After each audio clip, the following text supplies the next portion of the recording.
আজিৰ পৰা এই আমাৰ কেঞ্চাৰ প্ৰতিষ্ঠানত তেওঁলোকৰ আজি 28 তাৰিখ জুলাই মাহৰ 2026 আজিৰ সেই ৰবিবাৰৰ দুপৰীয়াৰ ৰোগীসকলৰ আহাৰ তেওঁলোকে দিয়াৰ কাৰ্যসূচী আজিৰ পৰা আৰম্ভ কৰিছে।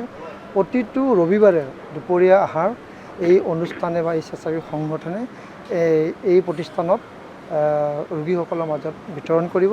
এক সুন্দৰ আৰু এক মহান কাম, সেইবাবে আমাৰ দ্বাৰাই সেই কামটো শুভাৰম্ভ কৰাৰ বাবে মিউজিকেল ইউনাইটেডৰ সকলো বিষয়ববীয়াক ধন্যবাদ জ্ঞাপন কৰিছোঁ।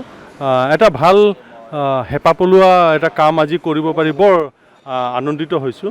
দেওবাৰ এনেকুৱা এটা দিন য'ত দোকান পোহাৰ চব বন্ধ থাকে।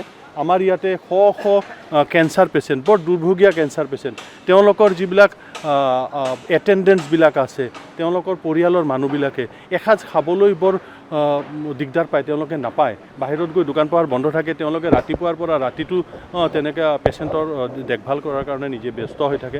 আমি ভাবিলোঁ যে দেওবাৰ এটা দিন আছে য'ত আমি অকণমান কিবা যদি এটা দুপৰীয়া আহাৰটো আমি তেওঁলোকক আগবঢ়াব পাৰোঁ, তেওঁলোকৰ বৰ এটা সকাহ হ'ব।